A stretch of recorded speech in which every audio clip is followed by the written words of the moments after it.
Assalamualaikum warahmatullahi wabarakatuh.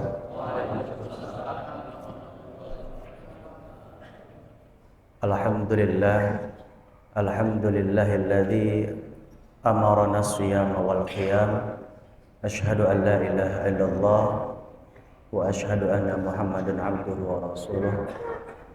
Allahumma shalli ala sayyidina Muhammad wa ala ali sayyidina Muhammad wa ala alihi wa sahbihi ajma'in, amma ba'du. Qala Allah ta'ala bismillahirrahmanirrahim. Wa idh ta'adzana rabbukum la in syakartum la azidannakum wa la in kafartum inna 'adzabi lasyadid.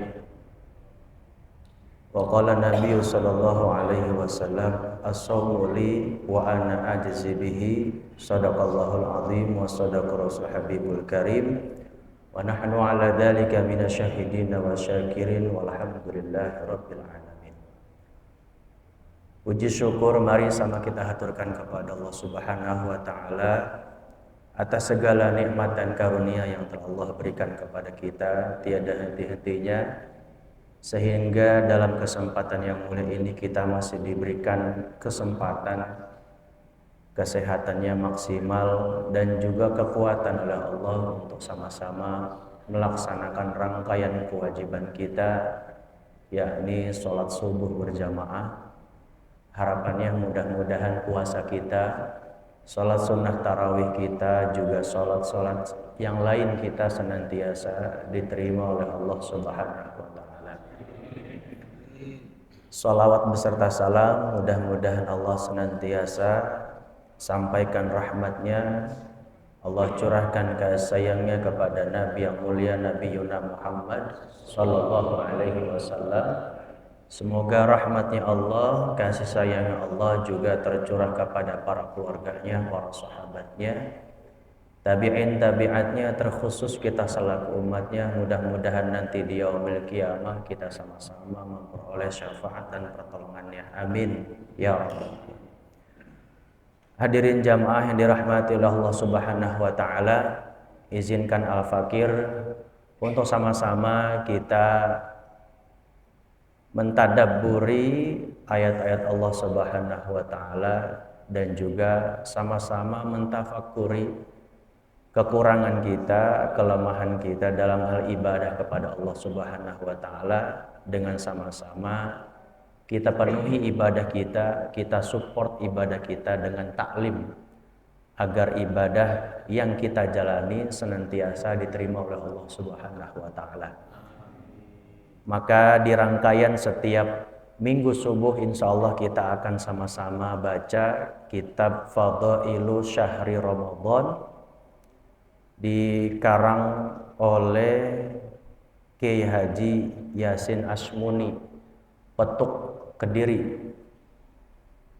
Almarhum almaghfurlah banyak membuat karya kitab-kitab, diantaranya yang akan kita baca yakni kitab Fadailu Syahri Ramadan. Artinya adalah keutamaan-keutamaan di bulan suci Ramadan. Apakah nanti nukilan-nukilan yang beliau tuliskan baik dari sisi tafsir, hadis maupun kaul-kaul ulama yang lain, mudah-mudahan bisa kita sikapi sedikit banyaknya untuk kita aplikasikan dalam keseharian ibadah kita kepada Allah Subhanahu wa taala. Mari sama kita awali dengan memanjatkan doa wasilah salatul Fatihah kepada pengarang kitab Fadail Syahr Ramadan agar apa yang kita sama-sama kaji senantiasa berbuah ilmu yang bermanfaat untuk diri kita, anak-anak kita dan juga keluarga tercinta kita. Al-Fatihah bil qabul wa ila hadratir rasul wa li tamami kulli sul al-mustafa akhir rasul wa ila hadratin nabil mustafa rasulillah Muhammadin sallallahu alaihi wasallam wa ala alihi wa sahbihi wa azwajihi wa dzurriyyatihi wa ahli baitil kiram wa li jami' sahabati ajma'in wa li jami'il awliya'i wal 'amilin wa syuhada'i was salihin khususan li hadratil sultanil awliya'il Baghdadi Syekh Muhyiddin Abdul Qadir Jailani wa ila hadrati sahibi dalailil khairat Sayyidi Abi Abdillah Muhammad ibn Sulaiman al-Jazuli wa ila hadrati Sayyidi Abi Hamid Muhammad bin Muhammad al-Ghazali at-Tusi wa ila hadrati Sayyidi Imam Abul Hasan al-Syadi ولا جميع أهل الصوف وأهل سلسلة طريقتهم والآخذين منهم ولا حضرة سيد الشيخ أحمد حسن أشمون الجاروني ووصله وفروعه ونفعنا بعلومه وبركاته. الفاتحة. أعوذ بالله من الشيطان الرجيم. بسم الله الرحمن الرحيم. الحمد لله رب العالمين الرحمن الرحيم مالك يوم الدين إياك نعبد وإياك نستعين اهدنا الصراط المستقيم صراط الذين أنعمت عليهم غير المغضوب عليهم ولا الضالين آمين. بسم الله الرحمن الرحيم. قال المؤلف رحمه الله تعالى ونفعنا به وبعلومه وبركاته آمين يا رب العالمين. Fadailu syahri Ramadhana min tariqil Quran. Keutamaan bulan suci Ramadan dari sisi Al-Quran. Ayat yang sering kita baca, ayat yang sering kita perdengarkan dari guru-guru kita selama dan sepanjang bulan suci Ramadan, ayatnya adalah Bismillahirrahmanirrahim. Ya ayyuhalladzina amanu kutiba alaikumus syiyamu kama kutiba alal ladzina min qablikum la'allakum tattaqun. Kata Imam Ja'far As-Shadiq bahwa kalimat ya ayyuhalladzina amanu dinukil oleh Kyai Yasin Asmuni, Petuk Kediri. Beliau mengatakan bahwa kalimat ya ayyuhalladzina amanu adalah isyaratun ila sirril ma'lum bainal munadi wal munadi. Itu artinya teguran ataupun sapaan dari Sang Pencipta kepada kita selaku hambanya yang senantiasa masih beriman kepadanya. Artinya kalau kita masih memiliki iman, maka mudah-mudahan sapaan itu masih merasuk dalam hati sanubari kita untuk menyadari betul akan kekurangan dan kelemahan diri kita, untuk terus meningkatkan ibadah kita kepada Allah Subhanahu wa Ta'ala. Kemudian kutiba, lafadz kutiba ay furidha, yaitu diwajibkan. Asalnya kan kataba, tulisan, atau kataba yaktub, yang kita ketahui adalah menulis. Tapi di sini adalah kalimatnya furidha, ay furidha. Penjelasannya yaitu diwajibkan.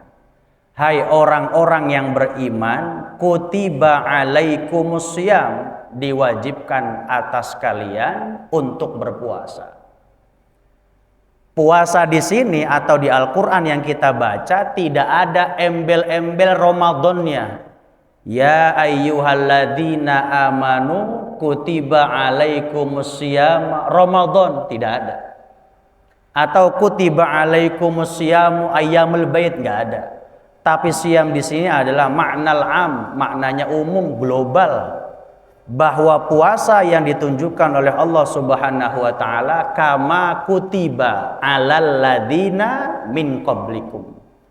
Bahwa puasa yang diwajibkan oleh Allah kepada kita itu tidak hanya merujuk dialamatkan kepada umat Nabi Muhammad Sallallahu Alaihi Wasallam. Itu artinya puasa sudah ada sejak dahulu sebelum kita dilahirkan, sebelum Nabi Muhammad diutus menjadi seorang Rasul. Karena ayat yang selanjutnya yang kita baca kama kutiba, seperti yang telah diwajibkan alal ladina min qablikum, kepada orang-orang sebelum kalian. Maka fungsi terakhir dalam lafadz puasa yang kita baca la'allakum tattaqun, agar kita ini semuanya menjadi hamba-hamba yang penuh takwa, penuh takut, penuh rasa kepasrahan diri kepada Allah Subhanahu wa Ta'ala. Maka puasa ini bukan berarti klaim umat Nabi Muhammad bahwa hanya umat Nabi Muhammad yang memiliki puasa. Tapi sejatinya umat-umat Nabi terdahulu, umat Nabi Daud, umat Nabi Isa, umat Nabi Musa, semuanya juga memiliki syariat puasa. Hanya saja yang membedakan adalah teknis pelaksanaan di dalamnya. Apakah nanti ada niatnya, apakah nanti ada batasannya, ataukah apa yang ingin dilaksanakan dan tujuannya. Maka batasan-batasan itu akan disyariatkan melalui para nabi yang diutus di dalamnya. Maka kalau kita merujuk kepada kitab yang ditulis oleh Ki Yasin Asmuni Al-Maghfurlah, maka kita kembalikan makna siam itu seperti apa. Wa aslu siyami fil lughah, bahwa asal siam itu dari segi bahasa adalah al-imsak. Imsak yang kita ketahui adalah cuma menahan 10 menit sebelum waktu subuh, itu imsak. Padahal asal makna puasa itu adalah imsak, menahan secara keseluruhan. Seperti halnya apa? Seperti shamitul khail. Seperti kuda itu berhenti dari pacuan kudanya ataupun dari pelariannya. Jadi tidak hanya transit. Kalau transit itu kan berarti wakaf. Seperti halnya kita baca Quran, kalau ada wakaf berhenti, ambil nafas, kita baca ulang atau kita baca lanjutkan. Tapi lain dengan al-imsak. Imsak itu berarti menahan totalitas. Maka dari segi bahasa, bahwa al-aslu siyam fil lughah al-imsak.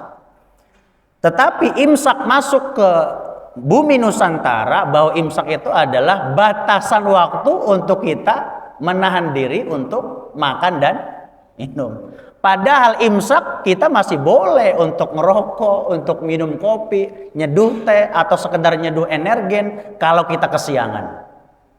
Jadi tidak hanya sebagai batasan saja, itu hanya sebagai bentuk ihtiyaton, kehati-hatian kita. Khawatir kalau udah waktu imsak, nggak ada yang ngingetin, kita bablas.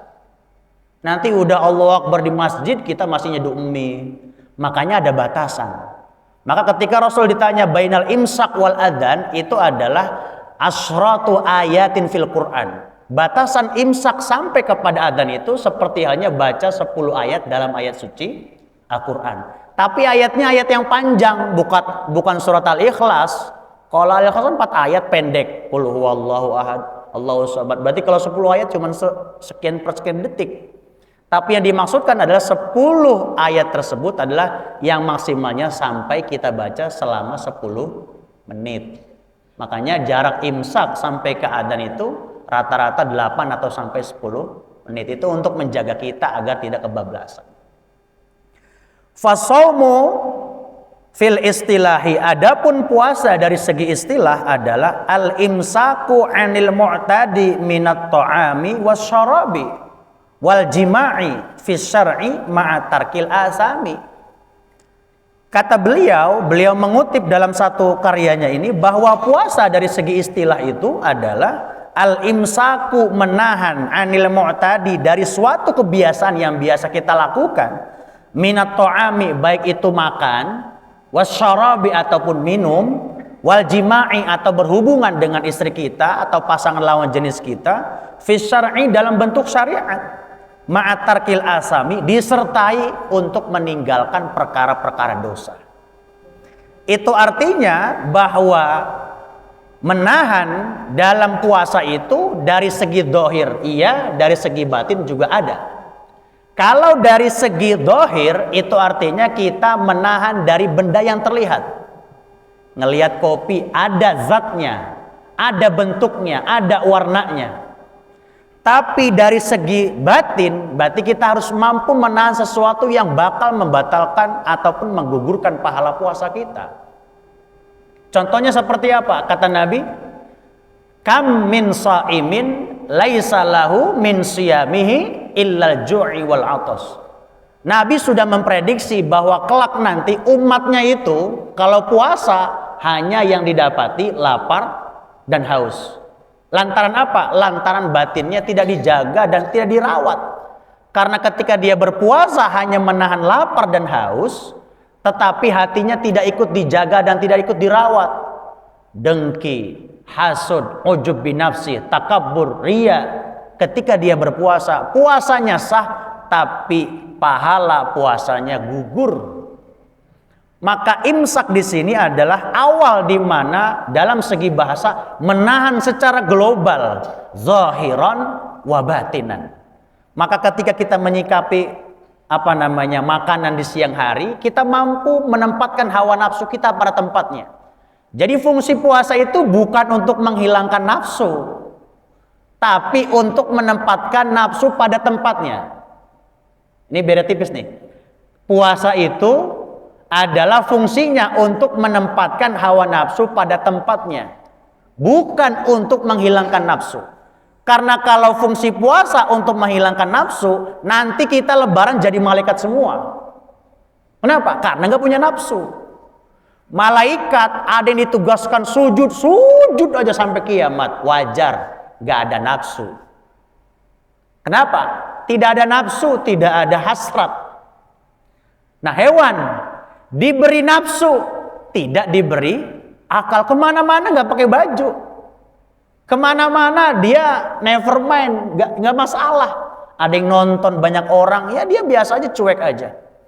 Tapi beda dengan manusia. Laqad khalaqnal insana fi ahsani taqwim, di mana manusia itu adalah makhluk ciptaan yang paling sempurna karena ada unsur akal dan juga nafsu. Ini kita sholat subuh berjamaah sampai bersof-sof sampai ke depan pintu sana. Itu artinya kita sedang menandingi strata imannya malaikat. Tadi kalau malaikat dia ibadah dari awal penciptaan sampai nanti kiamat, itu kerjanya satu aja, tasbih aja, istighfar aja, wajar karena tidak ada nafsu. Tapi ketika kita sholat subuh, kita sedang menempatkan hawa nafsu pada tempatnya. Di mana jam 4:30 kita udah berangkat ke masjid untuk sholat subuh berjamaah. Di sisi yang lain, nafsu kita juga membara. Ingin apa? Ingin tidur, ingin rebahan, ingin nonton TV, ingin segera olahraga ke JB dan sebagainya macamnya. Itu adalah hawa nafsu. Makanya kita mampu menempatkan hawa nafsu pada tempatnya, bukan menghilangkan. Kalau menghilangkan, nanti kita nggak bakal ada hasrat kalau ketemu istri kita. Maka dari itu, ketika kita memahami arti imsak adalah menahan hawa nafsu, kemudian kita tempatkan kepada tempatnya. Itu adalah makna puasa zahiran wa batinan. Kemudian dalam satu riwayatnya, baginda Rasulullah Shallallahu Alaihi Wasallam dalam satu riwayatnya diriwayatkan oleh Imam Abdul Malik ibni Harun bin Antarah an abihi an jaddihi.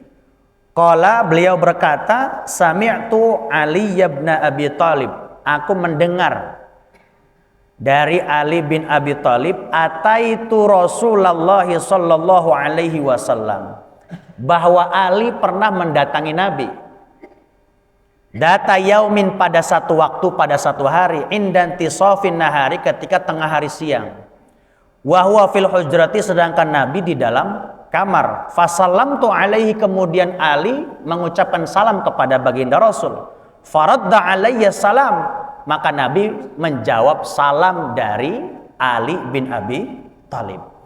Summa qala, kemudian Nabi berkata, ya Ali, hada Jibril yuqri'ukas salam. Jadi ketika Ali itu masuk kamar Nabi, Ali ngucap salam, Nabi jawab. Nah, ketika ingin keluar, Ali ditegur oleh Nabi, ya Ali, hada Jibril yuqri'ukas salam. Ali, nih ada Jibril nih yang mengucapkan salam kepadamu. Berarti kan itu mukasyafah, terbuka gitu. Hanya orang-orang khusus yang mampu melihat tabirnya Rasulullah Shallallahu Alaihi Wasallam.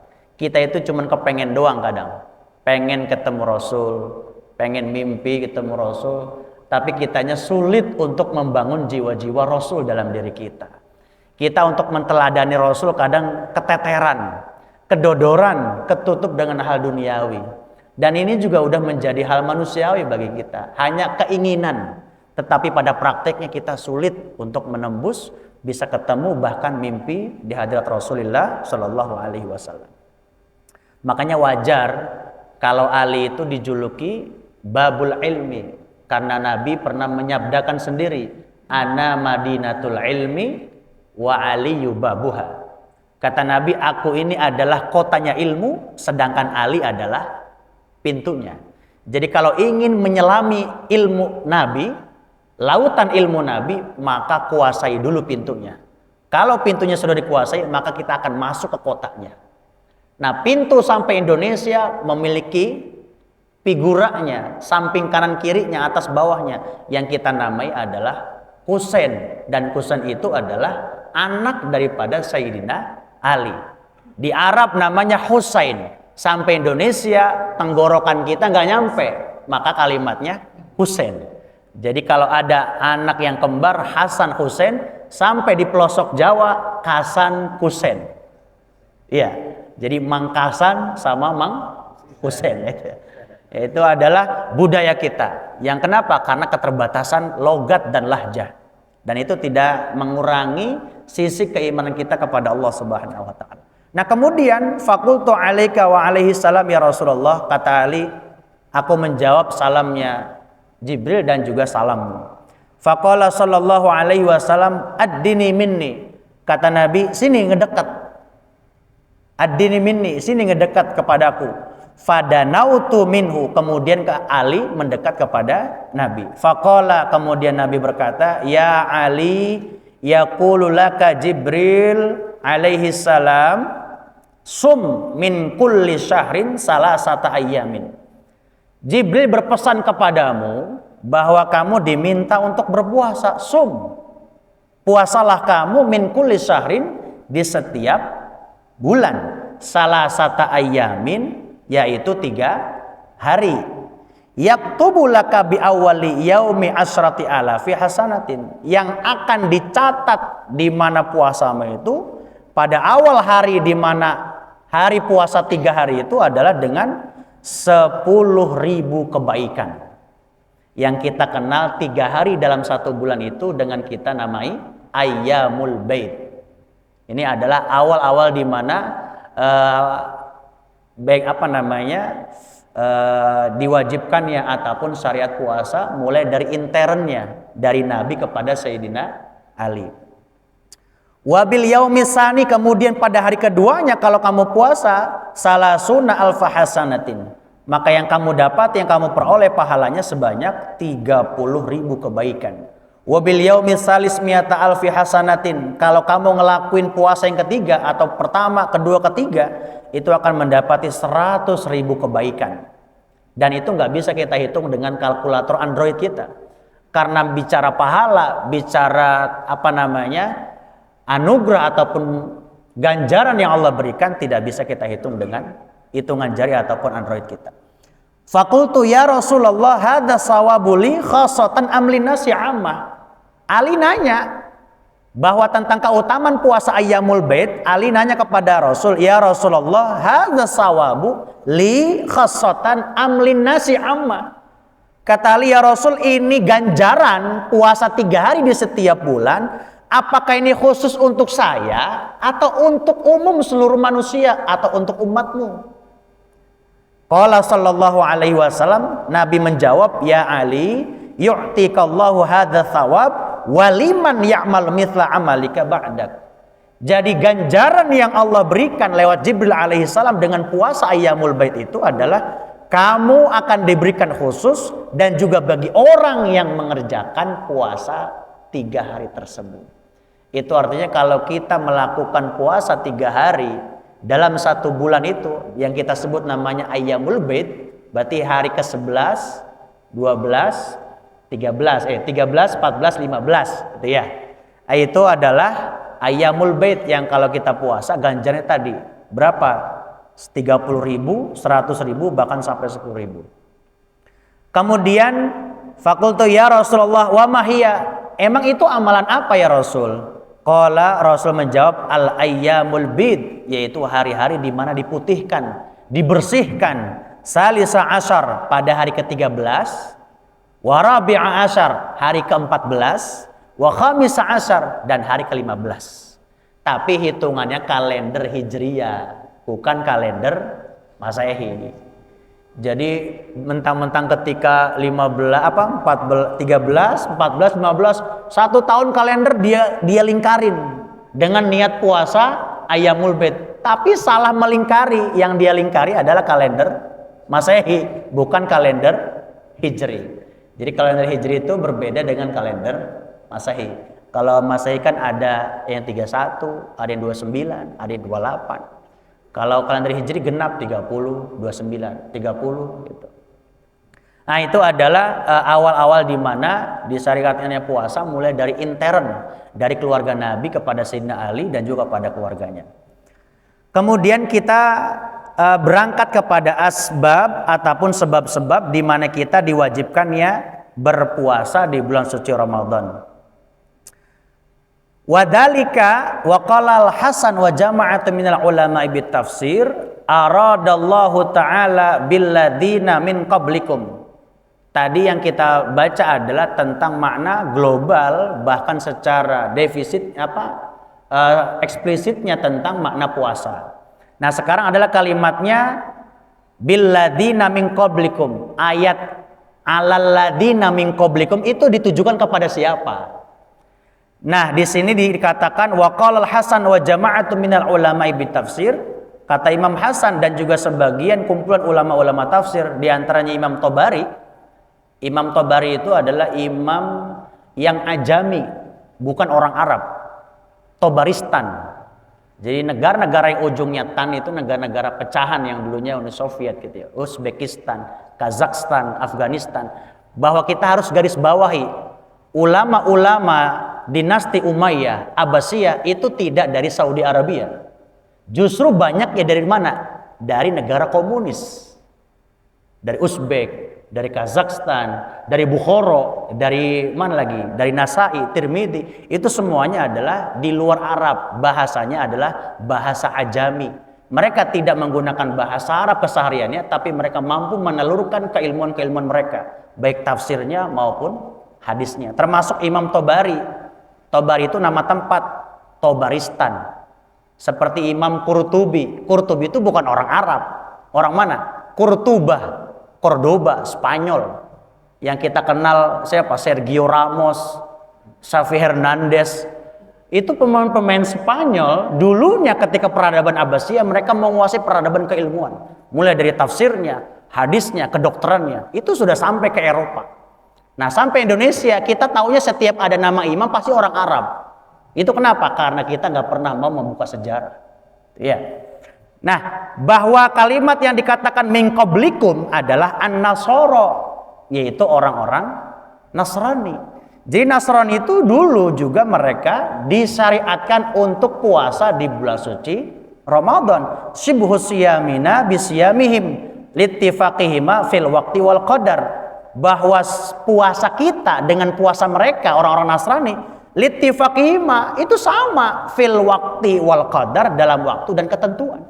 Jadi waktunya sama di bulan Ramadan dan ketentuannya juga sama. Cuman yang melandasi kita berbeda pada akhirnya diceritakan di sini, wadzalika annallaha ta'ala farrada 'alan nasara siyamus syahri Ramadan. Bahwa dari kalimat min qablikum tadi, Allah itu farrada 'alan nasara, telah mewajibkan kepada orang-orang Nasrani untuk puasa di bulan suci Ramadan. Jadi ternyata ini Ramadan juga pernah dipraktikkan oleh orang-orang Nasrani gitu. Fastadda dzalika alaihim, cuman karena mereka ini merasa keberatan. Li'annahu rubbama kana yati fil harri syadid, karena Ramadan itu jatuhnya di waktu kondisi cuaca yang panas sangat. Jadi setiap bulan Ramadan tuh pasti kita merasakan hawa panas. Ini cuman semalam kita alhamdulillah dapat hujan ya. Di hari pertama udah panas kering gitu. Jadi orang udah mulai ngeluh, kemarin hujan, sekarang panas gak nentu. Nah ini kita banyak ngeluh mulu kepada Allah gitu. Dikasih hujan gak kerja-kerja, dikasih panas juga ngeluh juga gitu ya. Aufil baradis syadid, atau juga karena musim dingin yang terlalu dingin gitu ya. Itu mereka akhirnya malas untuk beribadah puasa. Wa kana yadurru bihim fi asfarihim wa ma'ayishihim. Itu akan mencelakakan mereka, memudorotkan mereka fi asfarihim, dalam perjalanan mereka, wa ma'aishihim, dan juga kebutuhan makanan mereka ataupun kehidupan mereka. Fajtama'a ra'ya ulamaihim wa ru'asaihim. Kemudian orang-orang Nasrani ini berkumpul meminta pendapat dari para pembesar mereka, ulama-ulama mereka. Kalau kita nyebutnya apa? Pendeta. Apa rahib? Siapa yang pernah ke gereja ya? Nah ini ya, Pendapat ulama mereka kumpul meminta pendapat dari pembesar mereka wa ru'asahim dan kepala-kepala suku mereka ala ayyaj'alu siyamahum fi faslin minas sanati bainas syita wasaif. Ternyata mereka ini merevisi waktu puasa di luar bulan Ramadan. Coba orang Nasrani itu. Jadi udah ketentuan dari Allah supaya puasa di bulan Ramadan, tapi karena mereka mengeluh di mana Ramadan jatuhnya di waktu yang sangat dingin ataupun sangat panas, akhirnya mereka komplain dalam satu komunitasnya kepada para pembesarnya. Ayyaj'alu siyamahum, supaya para ulama ini menjadikan puasa mereka fi faslin minas sanati, pada satu kondisi dalam satu tahun bainas syita wasaif, antara musim panas dan juga musim sejuk. Berarti musim apa tuh? Semi. Enak kan kalau puasa musim semi, panas enggak, dingin juga enggak. Itu pengennya orang Nasrani itu.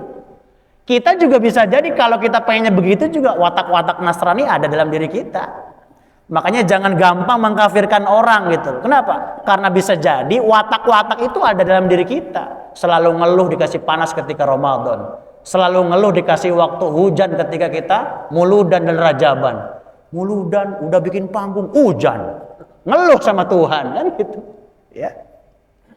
Faja'aluhu, kemudian para ulama ini menjadikan puasanya tadi karena didesak gitu ya, di demo oleh banyak orang. Waduh, gimana nih kita didesak, akhirnya apa? Fatwanya fatwa pesanan, hukumnya hukum beli. Wah, udah nih kalau udah dikepung satu wilayah, kita nggak bisa apa-apa. Kenapa? Kalau kita nggak menuruti mereka, khawatirnya kita besok disalib ini nanti kan gitu, khawatirnya.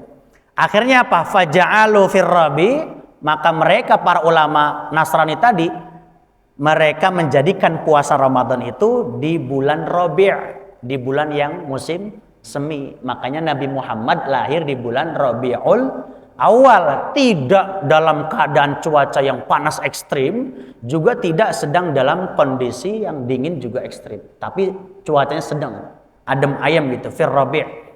Wazadu fihi, kemudian para ulama tadi untuk mengganti Ramadannya keluar dari Ramadan puasanya, maka mereka menambahkan apa? Asratu ayyamin, yaitu 10 hari, kafaratan lima sona'u, sebagai penebus dari apa yang telah mereka lakukan, fasara arba'ina yauman, maka mereka puasa Ramadan bukan 30 hari, berapa? 40 hari, tapi bukan di bulan Ramadan. Di mana? Di bulan Rabi' atau di musim semi. Silahkan kalau nggak ada yang mau puasa di bulan Ramadan, di bulan semi, puasanya di musim hujan ya, di bulan November, Desember, enak kita puasa, mager gitu kan, habis subuh hujan seharian, nanti tiba-tiba buka enak gitu, malam taraweh hujan juga, nggak taraweh kan gitu. Itu kenapa? Karena pesanan gitu. Makanya Islam juga jangan sampai ada fatwa-fatwa pesanan yang kemudian malah mengecohkan umat. Ini sudah terjadi pada orang-orang Nasrani. Ini dikutip oleh beliau gitu ya. Summa inna malakan lahu mustaqqa famahu. Kemudian si rajanya ini, kan ada rajanya gitu ya, orang Nasrani. Itu dia ini mengeluh, raja ini. Kenapa? Kalau dia puasa sampai 40 hari, dia akan mengeluh akan apa? Kondisi perut dan lisannya, mulutnya akan kering, perutnya akan kosong, lemah lunglai. Coba, itu orang Nasrani disuruh puasa, malah minta di luar. Kemudian juga banyak apanya lagi? Banyak mengeluhnya. Akhirnya si raja ini mengeluh akan kondisi ketika kalau dia puasa, tentang kondisi kesehatannya. Faja'ala lillahi in huwa bari'un min waj'ihi. Kemudian mereka menjadikan atas nama Allah, membawa-bawa nama Allah, in huwa bari'un min waj'ihi, supaya mereka terbebas dari kelaparan. Wadhalika ayyazida fi shaumihim usbu'an. Akhirnya yang 10 hari tadi enggak jadi 10 hari, berapa? Usbu'an, seminggu. Coba minta korting lagi. Suruh 30 di bulan Ramadan, nggak kuat karena panas. Minta di musim semi, dikasih kasarnya mungkin sama ulama-ulama mereka dengan segala macam pertimbangan. Ketika udah di luar musim semi, untuk menambal karena puasanya di bulan Ramadan, tambahin 10 hari kata ulamanya. Jadi genap berapa? 40 hari. Komplain rajanya, khawatir saya nih kalau 40 hari puasa takutnya perutnya gimana, usus saya gimana, kesehatan saya terancam. Akhirnya apa? Dijadikan menjadi seminggu. Jadi 30 hari tambah seminggu berapa? 37 hari. Fazadu fihi usbu'an. Kemudian ditambahkan kembali berapa? 1 minggu. Supaya impas menggantikan yang kafarah tadi. Berarti 30 ditambah 14 hari. Berapa jadinya? 44 hari. Summa mata dalikal mulk. Kemudian mati tuh si raja. Raja Nasrani tadi yang mengeluh karena kondisi kalau dia di bawah puasa. Mati rajanya. Wa waliyahum mulkun akhar faqala atimmuhu khamsina yauman. Kemudian dipegang kekuasaannya oleh raja yang lain. Faqala, kata raja yang baru tadi, yang baru diangkat tadi, atimmuhu khamsina yauman. Udah, kita genepin aja jadi 50. Coba itu, dari 30 kemudian tambah 10, nggak mau, kurang jadi 37, tambahin 7 lagi. Kok kayak kalkulator anak sempoa gitu loh, puasa. Jadi katanya udah genapin aja 50, kayak kita belanja berapa nih? 47.000, udah lempengin aja 50. Lah, dilempengin. Kadang kita lempenginnya minta kurang, bukan minta lebih. Tapi kalau kita ibadah pengennya kurang mulu, betul nggak? Tapi kalau pahala pengennya dilipat gandakan. Itu manusiawi. Karena dari era-era Nasrani juga sudah demikian. Maka fadilah-fadilah keutamaan di bulan suci Ramadan yang akan kita bahas nanti di pertemuan yang akan datang, lebih dulu kita mengetahui sejarah ataupun tarikh di mana puasa min qablikum ternyata yang disebutkan oleh Allah dan para ulama tafsir adalah orang-orang Nasrani. Maka dari itu penting bagi kita untuk mengetahui hakikat puasa agar kiranya kita ini bisa mengimbangi, jangan merasa paling baik dan paling benar sendiri syariatnya. Ternyata syariat puasa itu sudah jauh lebih ada dari sebelum era Nabi Muhammad Sallallahu Alaihi Wasallam. Kemudian yang terakhir hadirin jamaah yang dirahmati oleh Allah Subhanahu Wa Taala, wa qala ahlu tafsir farradallahu taala ala rasulihi Muhammad Sallallahu Alaihi Wasallam wa alal mu'minina sauma yauma Asyura. Untuk membedakan kita dengan orang Nasrani tadi. Orang Nasrani tadi puasa di bulan Ramadan, minta pindah di luar Ramadan. Tapi ada di mana kita juga disyariatkan puasa hari Asyura wa salasata ayyamin min kulli syahrin hina qadamal Madinah. Ketika Nabi disyariatkan untuk menganjurkan puasa hari Asyura dan juga hari puasa Ayyamul Bait ketika Nabi pindah ke kota Madinah. Kenapa? Karena ketika pindah dan hijrah ke kota Madinah, Nabi dihadapkan dengan orang-orang Yahudi. Yahudi kolot di sana udah ada orang Quraidah, suku Quraidah, ada Bani Qainuqa, ada Bani Nadir. Itu semua tinggal dalam satu lingkungan di kota Madinah. Makanya peristiwa pindahnya kiblat, peristiwa puasa Asyura itu ketika Nabi sudah di kota Madinah. Kenapa? Karena hasudan orang-orang Yahudi. Kata orang Yahudi, untuk apa sampean ini ikut kepada syariat Muhammad? Katanya Muhammad syariatnya baru, nabinya baru, tapi kenapa kiblatnya lama? Yang kemana kiblatnya? Masjidil Aqsa. Makanya peristiwa tahwilul kiblah itu ketika Nabi berada di kota Madinah. Barulah turun ayat supaya fawalli wujuhakum syatral masjidil haram. Maka perintah untuk dipindahkan arah kiblat. Ini adalah syariat-syariat puasa ataupun ketentuan dan juga fadilah-fadilah keutamaan berpuasa agar kita bisa membedakan antara puasa syariat Nabi Muhammad dengan syariat Nabi-Nabi terdahulu. Makanya kita boleh puasa di hari Jumat. Tetapi untuk membedakan kita dengan umat terdahulu, apa kata Nabi? Puasa min qablihi au ba'dihi, yaitu dibarengi puasa sehari sebelumnya ataupun sehari sesudahnya. Kalau nanti ada di antara kita yang puasa nadar hari Jumat, saya kalau anak saya lulus nanti di UGM atau di universitas tertinggi di Indonesia, saya selaku orang tua akan nadar puasa 4 Jumat berturut-turut. Maka puasa nadar tadi hukumnya wajib. Ketika kita puasa Jumat harus kita gandeng dengan hari sebelum ataupun hari sesudah. Tinggal pilih. Oh kayaknya kalau hari Sabtu saya weekend jalan-jalan, ya nggak apa-apa, Kamis dan Jumat. Oh minggu depan kayaknya saya nggak kemana-mana, ya udah berarti Jumat dan Sabtu. Jadi digandeng. Jadi syariat puasa ternyata bukan diturunkan hanya untuk umat Nabi Muhammad, tapi untuk umat-umat terdahulu. Maka mudah-mudahan dengan latar belakang kita berpuasa dari ayat yang kita baca kama kutiba alladzina min qablikum, semuanya rata dari Nabi Adam sampai umat Nabi Muhammad, la'allakum tattaqun, agar kita semua menjadi pribadi yang takwa, penuh kepasrahan diri kepada Allah Subhanahu wa taala, dan juga mudah-mudahan segala bentuk amal kita diterima oleh Allah Subhanahu wa taala.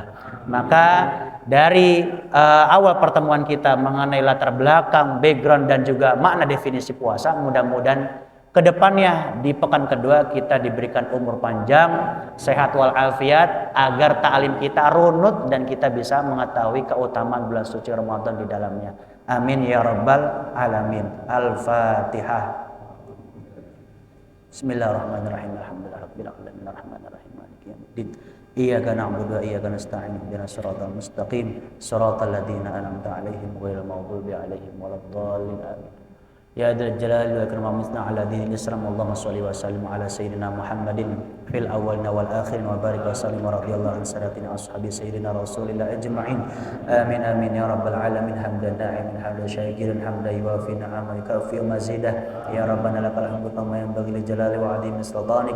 Allahumma shalli ala sayyidina Muhammad salatan tunjina biha jami'ah wali wal afat wa taqdina jami'al hajat wa tutahhina biha min jami'is sayyi'at wa tarfa'na biha indaka a'la darajat wa tuballighuna biha aqsal ghayat min jami'il khairati fil hayati wa ba'dal mamat innaka ala kulli syai'in qadir.